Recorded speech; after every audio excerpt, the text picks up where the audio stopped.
Hey friends, it's Ashley and today I am here with a new video for Paper Person Shop. I'm using some of the new releases that are out today. There's some new stamp sets, a Be Mine kit collection, and a Winter Olympics collection. So you can see all of those here. And I will link all of those in the description box for you if you want to check those out. I am using the Coffee Talk stamp set as well as some of the Be Mine kit.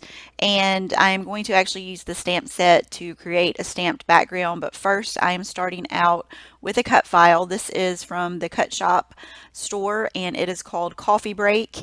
And I shrunk it down to fit my traveler's notebook size. So it is a little bit thin. It's usually made for like a 12 by 12 size, but it worked out and I'm going to back it with some pattern papers.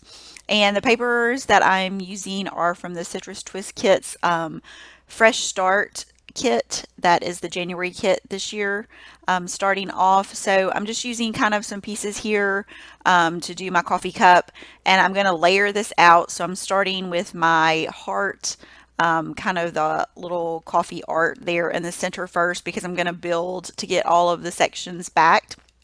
And I'm going to use a wood grain paper for kind of to mimic the coffee in the cup.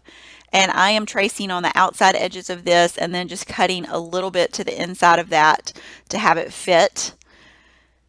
So I'm going to go ahead and trim this one out to get in the coffee spot there. And usually if I have any that's kind of over once I get done, I just kind of trim that away. It's not always an exact science when I trace that and then cut it. So if there are any pieces that overlap on the outside, I just trim those away with my scissors.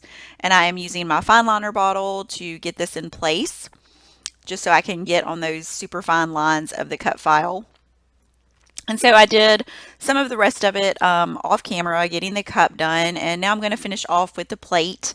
And once I got some of the other pieces in, it made it a little more sturdy and easier to trace for the plate. So that helped out a lot, getting the cup filled in. And I'm just going to finish this off here to get that whole piece done. And it usually, like if you're wanting to just use one kind of pattern paper, you can make this a lot easier and do it in Silhouette Studio, where you just trace the outline after you finish cutting your first part of the design, and then you already have your pattern paper cut and everything if you just want to use a single pattern behind that. But I wanted to mix it and have different patterns for each of the pieces to make it look like a coffee cup and the saucer. So now I have all of that done, and now I'm going to get started for stamping my background. And I wanted to place the cut file kind of where I want it on the layout, and just kind of put some pencil lines there, because those places I won't have to stamp. It'll actually be able to leave that part without having to waste my time stamping, because it's going to be covered, so I really don't need to stamp in that area.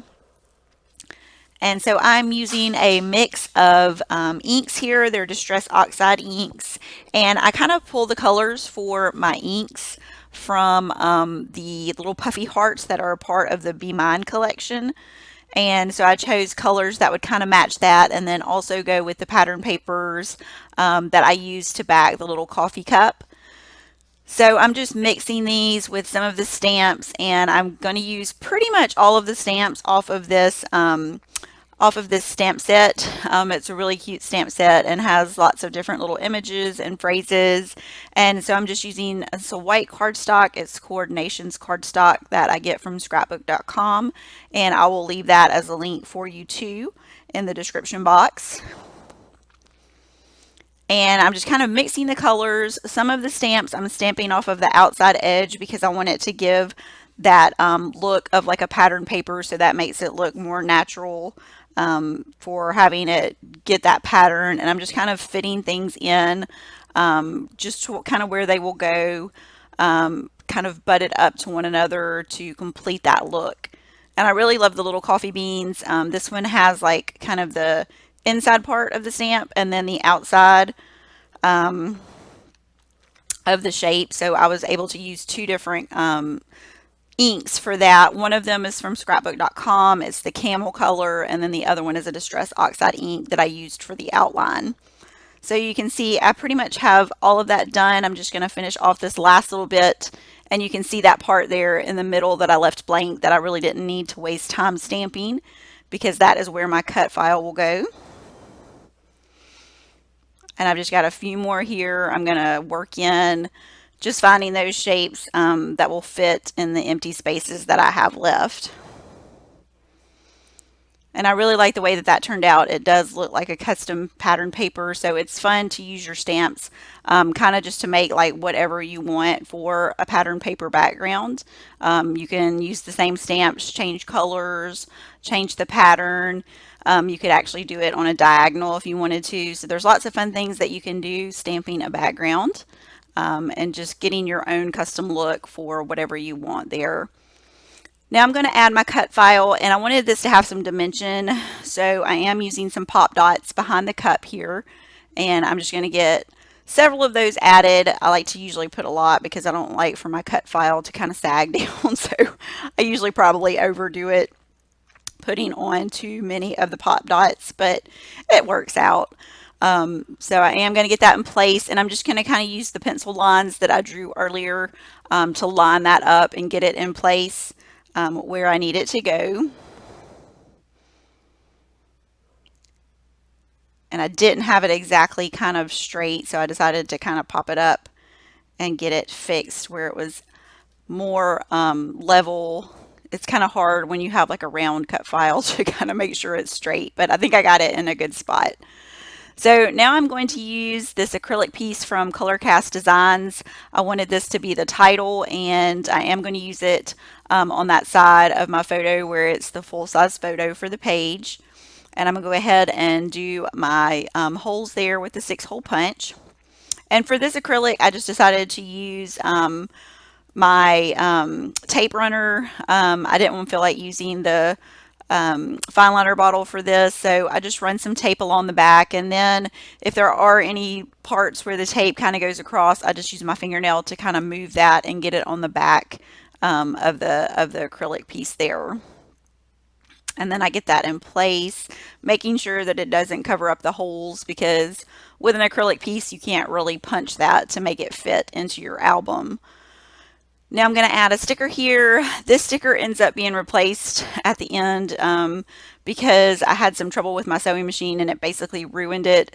So I ended up putting a strip of pattern paper in that area and another little stamp.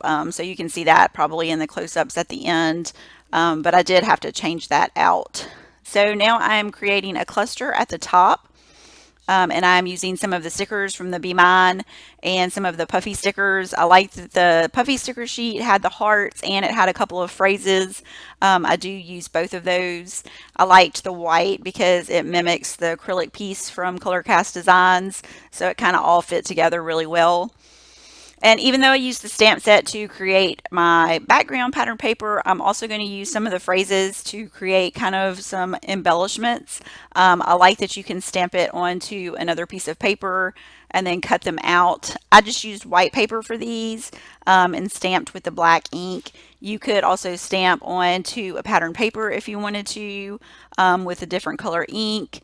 But I just wanted the white and black for this. I do like to have some black on my layouts as kind of like a contrast.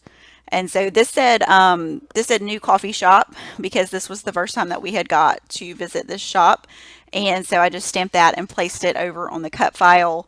Since I had a cluster at the top of the page on the left hand side, I also wanted one on the coffee cup, and it kind of creates a visual triangle because I have the top cluster on the left hand side, the coffee cup in the center on the right hand side of the page, and then the coffee time title at the bottom. So it kind of helps your eye flow around the layout just to get a look at everything.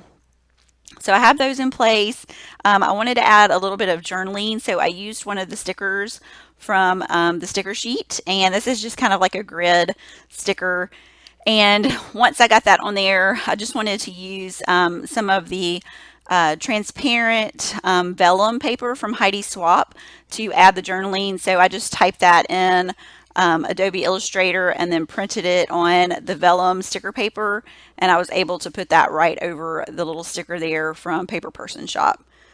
So I used my date stamp to add the date there, and then I'm going to add another one of the puffy hearts because I just couldn't get enough of those and I wanted to use them everywhere, so I kind of did. They were really cute, and since I had matched my ink colors to the puffy hearts, I was able to spread those out and just put them in different places on the layout. So this is another one of the phrase stamps. This one says the best part of waking up, which is one of my favorite things for coffee because it always makes me think of the Folgers commercial. So I stamped that in green because I wanted to bring some of that green color over to the left hand side of the page just to kind of balance that out. Since I had a lot of pinks on that side, I felt like I needed some other color. So I'm just going to cut this into like another little phrase strip and add it under the XOXO at the top. And it fits perfectly right there. I like to have things in those clusters that are not quite the same length, so it adds some interest, and I really liked that it was a little bit longer there. So I'm going to get that in place, and I'm going to add another of the green hearts to get some more of that green there. And then I am going to use my tiny attacher to add some staples to that, just to give it some texture. So that finishes up my layout. I will leave links for all the products I used in a description box. If you are new to my channel, I would love for you to become a new subscriber. And if you liked today's video, please leave a thumbs up. Thanks so much for watching today, and I will see you next time.